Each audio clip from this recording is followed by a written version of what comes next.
જય શ્રી રામ. મારું નામ ભરતભાઈ પરેલિયા, જુનાગઢ. મારે દૂધની મીઠાઈનો વેપાર છે, સાંકળી વિડીયો. હવે હું મારો અનુભવ આપીશ કે નાનપણથી જ મને બહુ જ તકલીફ શરદીની રહેતી. શરદી એટલી બધી રહેતી કે આખા વર્ષમાં 10 મહિના શરદી રહે, 2 મહિના ન હોય, એટલી જોરદાર શરદી રહે. એના માટે કોઈ પણ વ્યક્તિને, કોઈ પણ બાળકને શરદી થાય તો પહેલાં તો ડૉક્ટર પાસે બધા લઈ જાય, માવતર લઈ જાય. એટલે અનેક ડૉક્ટરોની દવાઈઓ કરી, કોઈ દિવસ શરદીમાં ફેર પડ્યો નહીં. એટલું બધું જોરદાર શરદી. બસ શરદીને હિસાબે આખા વર્ષમાં 5 વાર તો તાવ આવી જાય. તાવ એ પાછો કેવો મહિનો દી રહે, ગમે એટલી દવા ખાવા તાવ હટે. આવી તકલીફ એમાં કેટલા વર્ષ આવી.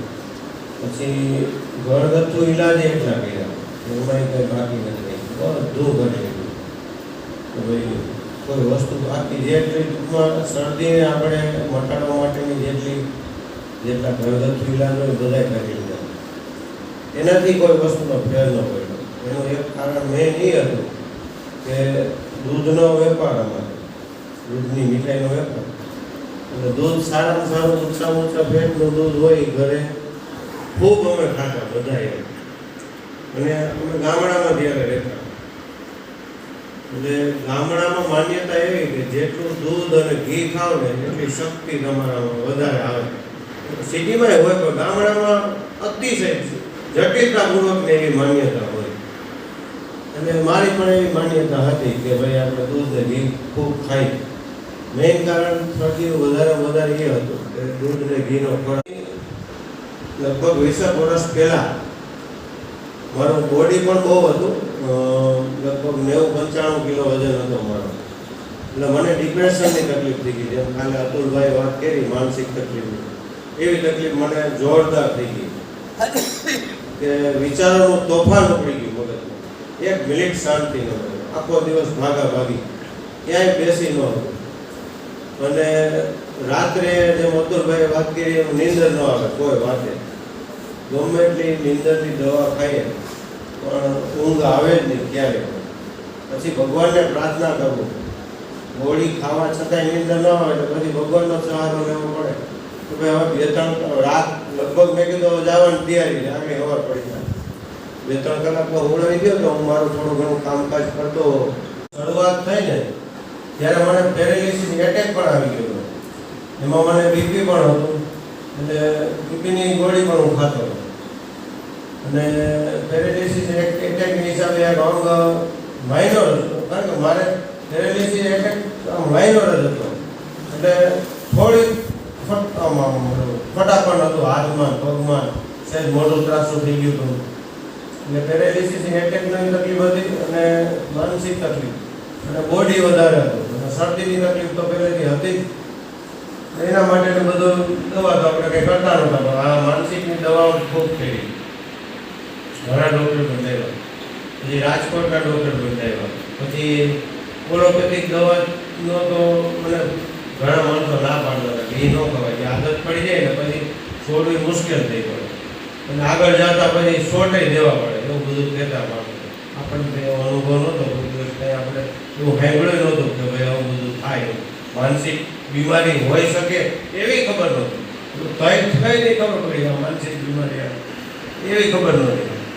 ત્યાં ઘણા એવું પેલું કરે. સાળંગપુર ગયા, ત્યાં મારા જે સામે બેહાડી અગરબત્તી કરીને મને કે જાઓ એટલા પાઠ હોય કે પહેલાં કરી નાખજો, એટલી માળા સ્વામિનારાયણની કરી નાખજો. એટલું કાંઈ વાંધો નહીં, આમ કરી નાખજો. એટલે આપણને જે સૂચના મળી તો આપણે કરવું જ પડે, એટલે એ કહેલું છે. તો એનાથી કાંઈ ફેર પડ્યો નહીં. પછી ઘણા બધા ઈલાજ કરવા છતાંય ફેર ન પડે તો માણસ નથી થતા, તો હવે આનું શું કરવું? બ્રાહ્મણ કે તમને પિતૃની નડતર હોય ને એટલે આવું થાય. બ્રાહ્મણ તો એ રીતે જ વાત કરે ને, પિતૃની નડતર હોય એટલે આવું થતું હોય. કાંઈ ને કાંઈ આપણે કોઈને ઘરમાં કાંઈ પણ સિરિયસલી બહુ તકલીફ થઈ ગઈ હોય તો બ્રાહ્મણ પિતૃની વાત કરે, કોઈ બીજી વાત કરે. ડિમાન્ડ પ્રમાણે બહુ વાત કરતા હોય. ડૉક્ટર એની રીતે કહેતા હોય તો આવું ને આવું બધું હોય એટલે આવું થતું. એટલે પિતૃ કાર્ય કે કરી નાખો તો તમે કીધું ભાઈ આપણે તો ભગવાનની દયા છે એ હું 10 પિતૃ કાર્ય કરતો એટલે પિતૃ કાર્યનું તરત આયોજન કર્યું, પિતૃ કાર્ય કર્યું. આપણે એમ થયું કે હાલો ભાઈ હવે પિતૃ નડતા બંધ થઈ ગયા અને 2-3 દિવસ જેવું તેવું આપણે સારું લીધું હવે બરાબર બીજે દિવસ પાછું હતું એવું એમાં કંઈ ફેર પડે નહીં. અને તકલીફમાં તો એવી કે એની કોઈ વાત ન કરે. અને પછી આવું બધું થાય, કોઈ દવાથી ફેર ન પડે, બીજી કોઈ વસ્તુથી ફેર ન પડે, તો પછી માણસ 24 કલાક જેને દુઃખ પડતું હોય એ પછી કંટાળીને માનસિક વાળા તો સીધું આપઘાતનો જ વિચાર કરે તો ભાઈ હવે મરી જાય એનામાંથી છૂટ્યા દુઃખમાંથી. એટલે મને એવો વિચાર તો બહુ આવતા કે ભાઈ આમાં મરી જવાય, હવે આમાંથી કંઈ છુટકારો આપણને મળે એવું લાગતું તો નથી. એટલે આપઘાતનો વિચાર કરો તો પછી એમાં એવું થાય કે નાનપણમાં ભાગવત સપ્તાહ સાંભળી તો એમાં એવું કંઈક ધંધુકારીનું પાત્ર આવતું હતું ને એણે કંઈક આપઘાત કર્યો ને પછી કંઈક પ્રેત યોનીમાં ગયો અને પછી એનો કોઈ છુટકારો જ ન થયો. પછી બહુ એની પાછળ બહુ મહેનત કરવી પડી આ લોકોને પાછળવાળા. તો એ બીજાનો પ્રેત યોનીમાં ગયો ને એવું બધું બહુ સાંભળ્યું હતું. તો મેં કીધું આ જીવતા તો પ્રેત જેવા છીએ આપણે અને મહિના પછી પ્રેત થાવ તો કોણ આપણને છોડાવશે? જીવતા એ તો હજી કંઈક થાય નહીં, મરાય તો નહીં. વેપારી લઈએ ને એટલે નફા નુકસાનનું તો તરત જ આવે આ નુકસાનીનો ધંધો ન કરે. વાત નહીં કરી એ રીતે તકલીફ થઈ ગઈ એટલે એને ડાયાબિટીસ તો 30 વર્ષથી હતી મારા બાપુજીને અને એક એટેક આવી ગયો એટલે કોલેસ્ટ્રોલની દવા ખાતા હતા, ડાયાબિટીસની દવા ચાલુ હતી એમાં આ તકલીફ થઈ. એના માટે ઘણા જૂનાગઢના ડૉક્ટરોને ફેરવા એમાં ફેર ન પડ્યો. પછી રાજકોટ દસ્તુર પાસે ગયા તો દસ્તુર સાહેબે ચોખ્ખું કહી દીધું મારા બાપુજીની હાજરીમાં કે દાદાનું ઓપરેશન કરવું પડશે અને ઓપરેશન કરશું એટલે 90% ઓપરેશન નિષ્ફળ જાય એટલે દાદા ગુજરી જાય. મારા બાપુજીને રૂબરૂમાં કહી દીધું એટલે એ તો ધ્રુજી ગયા. અને ઘરે આવીને મને વાત કરી મને કે ભરત કે ડૉક્ટર મને રૂપિયા લઈને મારી નાખવાના છે, લાખો રૂપિયા આપણા બરબાદ થાય અને મને મારી નાખશે એટલે મારે મરવું નથી અને હું મારે ઓપરેશન ન કરાવવું પડે અને હું હાજો થઈ જાવ એવું મને કંઈક તું કંઈક આમાં ઉકેલ કરી દે. હવે કંઈક સાધના થઈ કે કાચું ખાવાથી ગમે એવો જટિલમાં જટિલ રોગ હોય ને તો કોઈ પણ માણસને મટી જાય અને કોઈ દવાની જરૂર ન પડે.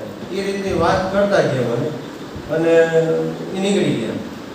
એટલે મારા મગજમાં તો હતું આવું કંઈક એટલે મેં મારા બાપુજીને વાત કરી કે આવું કંઈક છે કાચું ખાવાનું, એમાંથી આપણે આવી ગમે એવી સમસ્યા હોય તો હલ થઈ જાય અને દવા વગર આપણે હાજર થઈ જાય ઘર બેઠા. એટલે તો મને કે આપણે એ ભાઈને બોલાય તો હું અહીંયા બાજુમાં જ રહેતા હતા, હળી મૂકીને બોલાય. મેં કીધું ભાઈ હાલો ને મારા બાપુજીને આ રીતની તકલીફ છે એને સમજાવું ને તમારું શું છે કાચાનું. એ આવ્યા ને એને વાત કરી કે ભાઈ 11-12 વાગ્યા સુધી કાંઈ નહીં લેવાનું, પાણી પણ નહીં લેવાનું, પછી જ્યુસ લેવાનું, બપોરે સલાડ ને ફ્રૂટ ખાવાનું અને રાત્રે જમવાનું. આ રીતની અમારી સાધના છે અને બધાના અનુભવ મેળવે જેનો અમે અનુભવ આપીએ છીએ. અનુભવ એ બધા આપતા હોય શિબિરમાં, બધાના અનુભવ લઈએ તો ખ્યાલમાં આવે કે ભાઈ આ બધું રોગ થાય છે કઈ રીતે અને મટે કઈ રીતે. એટલે અમે ગોંડલ તરત બીજે દિવસે વયા ગયા ટ્રેનમાં અને ગોંડલ ગાયત્રી મંદિરમાં શિબિર હતી જોવાનું છે વંડે. એટલે જે મંદિર મનોજભાઈ ટેબલ લાગીને બેઠા એમાં ત્યાં 2-3 જણા ટેબલ લાગીને બેઠા હતા. એટલે અમે કીધું ભાઈ કેસ અમારો લખી લો તો કે આમાં કંઈક કેસ લખવાનું ન હોય કે જો આ સત્સંગ હાલે ને ત્યાં બેસી જાવ એટલે તમને બધું સમજાઈ જાય. આપણને તેમ હોય ને આપણે તો મગજમાં એક જ કે પેલા ડૉક્ટર પાસે જાય એટલે કેસ લખાવવાનું હોય અને આ ટેબલ લાગીને બેઠા એટલે કેસ લખશે અમને એમ પેલું કાગળિયું આપશે આપણે ભાઈ જાઓ કે આમાં કેસ લખવાનું હોય આ સત્સંગ હાલે ને સાંભળો એટલે તમને ખ્યાલમાં આવી જાય. એટલે બધું આખો દિવસની અમે શિબિર સાંભળી એટલે 5 વાગ્યા સુધી રહી. ત્યારે એ સમય હતો પહેલી વખત નરેન્દ્ર મોદી આપણા ગુજરાતના મુખ્યમંત્રી બન્યા ત્યારે એનું રિઝલ્ટ આવ્યું હતું સાંજે 5 વાગે શિબિર પૂરી થઈ ને એટલે એ સમયની વાત છે. પછી મારા બાપુજી આખી શિબિર સાંભળી એને ખ્યાલમાં આવી ગયું. ઘરે આવીને તરત જ કહી દીધું અત્યારે તમે જમવાનું બનાવ્યું હું જમી લઈ તો કાલ સવારથી 2 ટાઈમ મારે કાચું ખાવું ચા. એટલે મારા બાપુજીને જે ડાયાબિટીસની તકલીફ હતી ને એના રિપોર્ટ કરાવ્યા કોલેસ્ટ્રોલ ડૉક્ટરને બધું બતાવ્યું તો કે ભાઈ હવે દાદાને ડાયાબિટીસની દવા અને કોલેસ્ટ્રોલની દવા બંધ કરી દીધી. હવે દાદાને આ જરૂર નથી. 15 દિવસ કાચું ખાવાનું. ડાયાબિટીસમાં કોલેસ્ટ્રોલમાંથી મુક્ત થઈ ગયો. પછી 15 દિવસ પછી એને રાંધેલું ખાવાનું ચાલુ કર્યું. દિવસ દરમિયાન કાચું સવારે જ્યુસ. સવારે સાહેબ દૂધીનો જ્યુસ પીવડાવતા. સાહેબ તો પહેલા પત્તીઓનો જ્યુસ નથી, થોડું ચેન્જીસ હોય બધે એટલે એ દૂધીનો જ્યુસ પીવડાવતા. ત્યારે અમે દૂધીનો જ્યુસ બનાવતા. એટલે મારા બાપુજી પછી 6 મહિના આ રીતે કાચાની સિસ્ટમ કરી તો 6 મહિનામાં એ કમ્પ્લીટ સાવ હાજર થઈ ગયા. એ જેનો તકલીફ હતી કાચું ખાવાનું મેં ચાલુ કર્યું તો મને 2-3 દિવસમાં તો બહુ વધી ગઈ તકલીફ, બહુ જ વધી ગઈ. એની વાત કરો ક્યાંય રહેવાય નહીં. મેં ચૌહાણ સાહેબને ફોન કર્યો ભાઈ મને તો આની તકલીફ બહુ વધી ગઈ, આમાં ક્યાંય રહેવાતું નથી. મને મેં કીધું પહેલાં તો મને હજી કાંઈક સારું હતું, એના કરતાં તો અનેક ઘણી તકલીફ વધી ગઈ. આમ ક્યાંય રહેવાય નહીં એવું થઈ ગયું. હવે મારે શું કરવું? તો મને કે કામ કરો તમે કે સવારે નાસ્તો કરો છો ને, નાસ્તો જે પહેલાં કરતા ને હવે છોડી દીધો તો તમે એક કામ કરો 9 વાગે તમે જે નાસ્તો કરતા એને કરતાં કાચાનો નાસ્તો ચાલુ કરી દીધો, કાચું ખાવાનું. અને ધીમે ધીમે કાચાને ડબ્બોમાં લઈ જાઓ અને પછી એને જ્યુસમાં કન્વર્ટ કરી નાખો. એમ કરીને તમે આ સિસ્ટમ ઉપર આવો. એમ કર્યું તો મને થોડીક રાહત રહી. પેટમાં ગયું ને પેલું એક હાથે દવા મૂકી દીધી, ચા મૂકી દીધો, ભાવ. કારણ કે હવે બધા રસ્તા તો બધે પૂરા થઈ ગયા મારા. ડૉક્ટર મને છેલ્લે તો ડૉક્ટરે હોમિયોપેથીના ડૉક્ટરે ના પાડી દીધી ભરતભાઈ હવે તમે દવા બંધ કરી દો, તમે હાજર નહીં થવા ગયા. છેલ્લે તો એવું બની ગયું. અને મેં હોમિયોપેથીના ડૉક્ટરને એક વખત એમ પણ કહી દીધું, મેં કીધું મારું જેટલું છે ને એટલું બધું તમે લઈ લો પણ મને હાજો કરી દો. હું રૂપિયા વગર તો રહી શકી પણ આ તકલીફ મારાથી કરવાનો સંબંધ નથી થતી. મને આમાંથી મુક્ત કરો. મને કે ભરતભાઈ એવી કોઈ વ્યવસ્થા જ નથી, તમે તમારું બધું લઈ લઈએ અને તમને હાજર કરી દો. ભગવાન કૃપા કરે તો તમને દવા લાગુ પડે અને તો તમે હાજર થાવ. પણ નહીં હોતું વાંચવા માટે.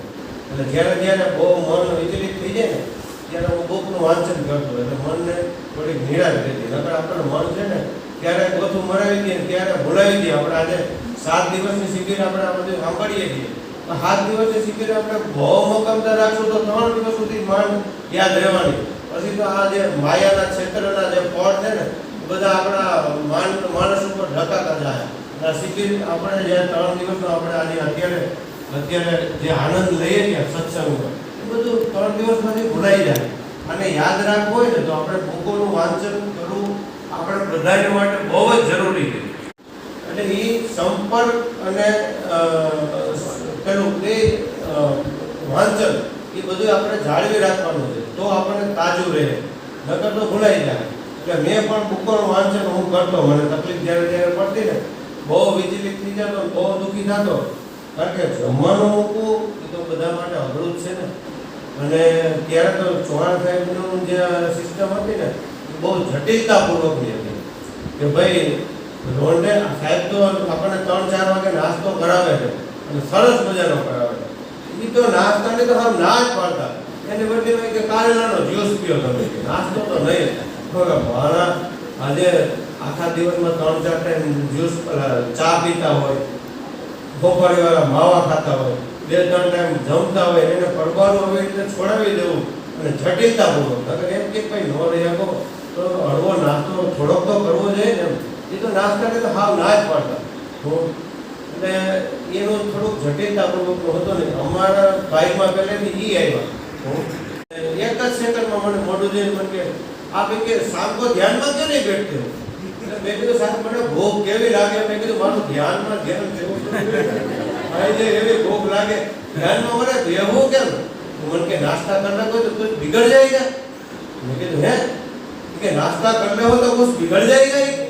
ઓલો ચૌહાણ સાહેબ તો મગજમાં એટલું બધું ભરાવી દીધું ને એને, નાસ્તો નહીં કરવાનો, જેટલા ભૂખ્યા રહો ને એટલો જ તમને ફાયદો થાય એવું એને ભરાવી દીધું.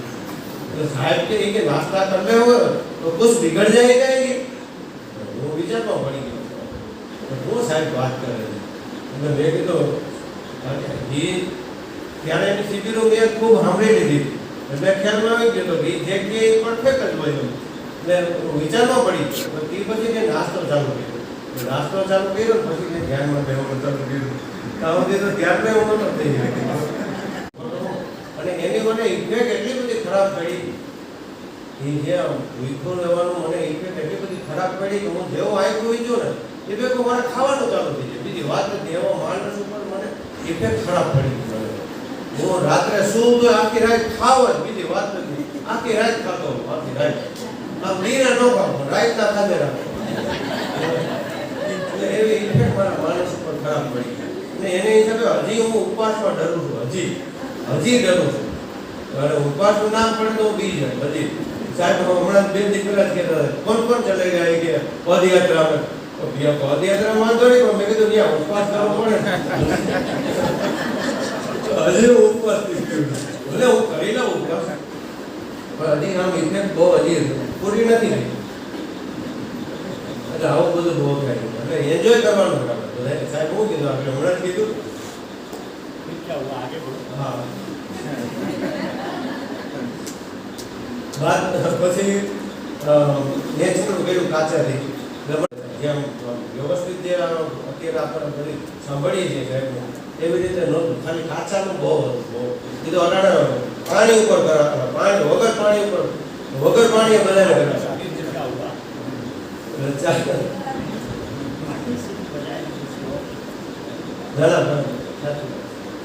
એટલે 40% મને ફેર પડ્યો. એ દરમિયાન ચૌહાણ છે આપણે શાસ્ત્રીજી શિબિર તો દર 3 મહિને શાસ્ત્રીજી જુનાગઢમાં આવતા. એટલે કોઈએ મને કીધું મનકી તમે છે ને આના મેઇન છે ને મેરઠ છે અને એ ગોપાલ શાસ્ત્રી કે અહીંયા દર 3 મહિને કે જુનાગઢમાં શિબિર થાય એટલે તમારે વધારે ઝડપથી હાજર થવું હોય અને વધારે આમાં બળ મેળવવું હોય તો એ સાહેબની શિબિર તમે સાંભળો. અમને તો એક ચૌહાણ સાહેબની ખબર હતી કે ભાઈ ચૌહાણ સાહેબ આ બધી કાચાની શિબિર કરતો. એટલે શાસ્ત્રીજીને પહેલી વખત હાઈબડા તો એટલું બધું સરસ થઈ ગયું. ભલે અહીંયા આમ બહુ પૂરેપૂરું સમજાણું નહોતું કારણ કે માનસિક તકલીફ અહીંયા એટલી જ હતી. એમ વખત 7 દિવસની શિબિર ભરી હોય આ એ ભરી હોય કેટલાથી આપણે યાદ રહેવાનું આમાં જોડાયેલું રહેવું પડે આપણે બધે. એટલે એ પછી શાસ્ત્રીજીનો સંપર્ક થયો એટલે એ જે સેવા અને સુમિરનની વાત એ તરત તો સમજાય નહીં, કાંઈ આમ રૂપિયા કાઢવા ફેલાતો નથી. એટલે આમ ધીમે ધીમે સાંભળતા ગયા. પછી 2-3 વખત શિબિર સાંભળી એટલે પછી મનને મકામ કેટલું કરવા સેવા 10મો ભાગ તો આપણે કાઢવો જ જોઈએ. અને સુમિરન એ ધ્યાનમાં બેહવાનું ચાલુ કર્યું પણ એમાં કાંઈ આમ બેહો તો આમ મનમાં વિચારો એટલા બધા ને કાંઈ ખુલી જાય તરત. કારણ કે અંદર એટલો બધો ભય ભરાઈ ગયો હતો ને કે સાધના કરવાની 80% ઘણો બધો મને આમ અંદરથી બળ મળી ગયું કે આપણે હાજા થઈ ગયા. પણ 20%ની તકલીફ તો હતી એટલે મેં શાસ્ત્રીજીને પાછો મળ્યો. એટલે સાહેબ મને હજી 20%ની તકલીફ તો છે. તો મને કે ભરતભાઈ જો હે ને वो तो रहेगा ही. હે અમે તો આમાં બધું મટાડવા આવ્યા रहेगा तो क्या दी हालत पड़ी અમે આ બધું કરીએ મટાડવા આવ્યો કરીએ. અમર કે काम करे जो हमारा आप ये प्रेम की डोरी को इतना लंबा कर दो ने कि हमारा दुख है ना जो हमारा नेगेटिव है ना वो अपने आप छोटा हो जाएगा. ये बात तो है ये बात तो ना समझेगी. अपने नाना હતા ને ભણતા ત્યારે સાહેબ એક રેખા બોલતા બોર્ડમાં કે આ જે ચોકલેટ કોનો કાયમી માટે રાખવાની તમારે અને જ્યાં બાળકો મળે ત્યાં ફુગા ફુલાવીને દેવાના અને ચોકલેટ દેવાની. એટલે મેં કીધું બરાબર હાલો. અને બાકી તમને જ્યાં સેવાનો મોકો મળે ને ત્યાં લાગી જવાનું, વિચાર નહીં કરવાનો. જો વિચાર કરીએ ને તો સેવા વહી જાય, વાર ન લાગે. સેવા ને તરત બીજા ઊભી જાય તરત. જે કાંઈ સેવા રાહ ન જોવે, આપણે લાગી જવાનું હોય. એટલે જ્યાં ટૂંકમાં પ્રેમ કરવાનું મળે ને ત્યાં લાગી જવાનું, બીજી વાત. એટલે સમજાય. પછી ફુગા લઈ લીધા ને ચોકલેટ લઈ તો પાછી તકલીફ થઈ.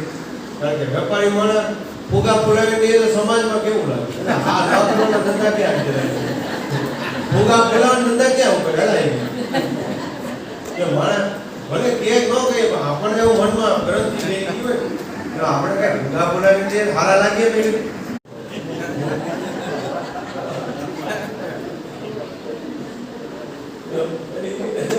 પ્રેમની દોરી લાંબી કરવાથી 100% હું હાલતો થઈ ગયો.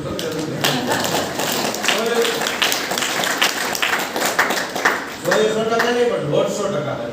એનું કારણ પેલા હતો ને એના કરતા તો મને બહુ સારું થયું, બહુ બધું.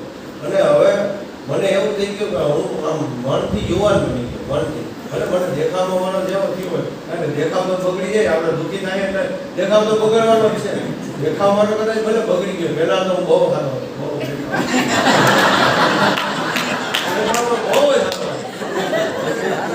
બહુ મને બહુ ગમતો ફોટો. અને અત્યારે પછી આ દુઃખી કર્યા પછી હું મારું મોઢું અરીસામાં નહોતો થયો. અને હું હવો થઈ ગયો. મેં તમે મારો ફોટો ક્યારેક પાડ્યો હોય મને બતાવે ને હું ફોટો ન લો, બહુ દુઃખી થઈ ગયો. હવો થઈ ગયો એટલે થયું હમણાં હાજર તો થઈ ગયા. મળી જવા કરતા ભલે જાવ કેવા મોડા શું કે પપૈયા જેવું મોટું થઈ ગયું. મારું એવું થઈ ગયું પપૈયા જેવું. એ હસવામાં ઘણાને એમ કે ઘણાને મોઢું કે પપૈયા જેવું.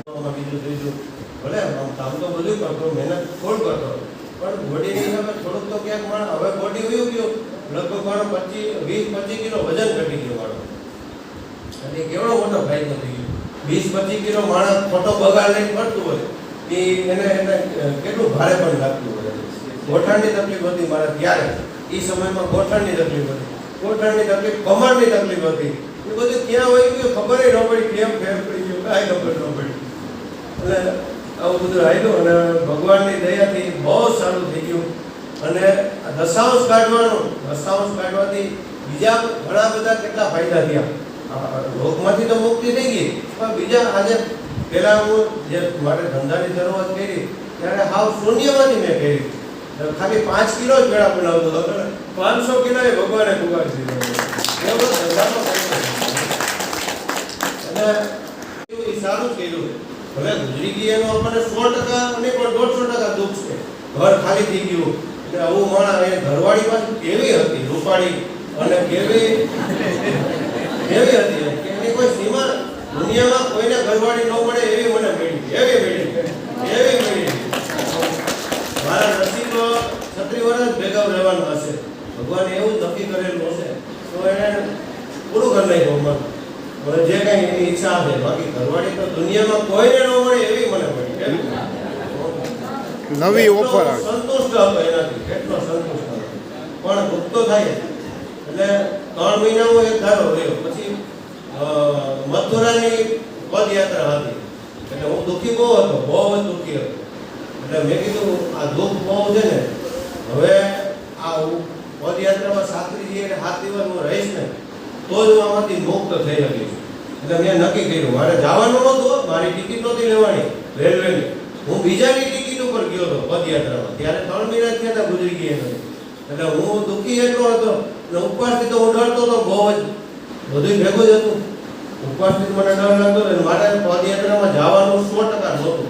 પછી રમેશભાઈનો મને ફોન આવ્યો, મને કે ભરતભાઈ એક જણો આમ તો 2-3 જણા કંઈક કેન્સલ થયા હતા, તો લેડીઝ હતો, લેડીઝને ઉપર તો આપણે ન જઈ શકીએ, જેન્ટ્સના નામ ઉપર જઈ શકીએ. એટલે એક ભાઈ કે કેન્સલ થયા છે તો તમારો વિચાર છે? મેં કીધું મારું ગણતરી થઈ ગઈ હતી 100% મળતી. તો હવે 7 દિવસ 7 દી એના પેલા સંપર્કમાં રહીએ તો આપણા મનને કાંઈક આ દુઃખમાંથી મુક્તિ 100% મળી જાય એવા વિશ્વાસ ઉપર હું જોડાઈ ગયો પદયાત્રામાં. અને એ પદયાત્રામાંથી હું ઘરે આવ્યો. યાત્રા દરમિયાન તો હું રોતો હતો, હું ઘરે આવ્યો એ પછી મારું રોવાનું હાવ બંધ થઈ ગયું. હાવ નકર કોઈ વાતે હું રોવાનું બંધ કરી નહોતો. કારણ કે ઘર ખાલી થઈ જાય એટલે માણસને રોવાનું ભલે મને 100% ભગવાન ઉપર વિશ્વાસ હતો કે એને જે કર્યું સારું જેવું હતું. तो लोग भूलने की कोशिश करते हैं, भुलाते हैं। ये भी तो सारी याद बहुत आती है, याद आती है तो याद आना कौन सी बुरी बात है यार। हम लोग ट्रेन में बस में चलते हैं, मुसाफिर कोई बढ़िया मिल जाता है तो ट्रेन से उतरते हैं, तभी याद आती है कि नहीं आती। तो बुलाना किस बात को है? कोई गलत काम है किसी को याद करना क्या? और ये है कि जब याद आए तो उसकी याद में कुछ होना चाहिए फिर। हाँ, कुछ होना चाहिए। अगर हमें बच्चे की याद आती है, हम बच्चे को कुछ खिलाते पिलाते थे ना, बच्चा पास में आता था तो घर वाले की याद आती, घर वाले किसी की भी याद आती, तो उसकी स्मृति में कुछ होना चाहिए। मैंने कहा कि आप कुछ करना शुरू करो तो उसकी याद भुलाना नहीं है। कभी भी कोशिश ही नहीं करनी है कि आप भुलाइए। रूप की सेवा, स्वरूप से प्यार। याद रखिएगा, रूप की सेवा और स्वरूप से प्यार। जब भी किसी गए हुए की याद आए तो उसके स्वरूप को याद कीजिए। तो स्वरूपता तो सब में वही सत्ता बैठी, सब में तो वही सत्ता बैठी। ऐसा मुर्दे की याद आती है क्या हम लोगों को किसी की? अरे जिंदे की याद आती है कि मुर्दे की याद? जिंदे की याद आती है। जब जिंदा था तो उसकी सब घटनाएं याद आती है। तो भगवान की लीलाएं याद आ गई ना आपको, तो उसके अंदर भगवान था तो भगवान की लीलाएं हैं ना सब। तो स्मृति आपको भगवान के पास ले जाने वाली होगी। हाँ, ये है कि सेवा वाला दिन, ये जब दिन याद आए तो कुछ ना कुछ। हाँ, काफी साफ शब्दों की बात होती है। भुलाना तो पागलपन है। अगर आप भूलने की कोशिश कर रहे हो तो इससे बड़ा खतरनाक आप काम करेंगे, क्योंकि बार बार फिर वो संस्कारों में चला जाएगा और भूल सकते नहीं। जरूरत क्या है भुलाने की? किसी को भुलाने की जरूरत है क्या किसी को? तो फिर उसकी सेवा, उसके नाम पर आप सेवा और बढ़ा देनी है। धन्यवाद। मैं આ બધું કરવાથી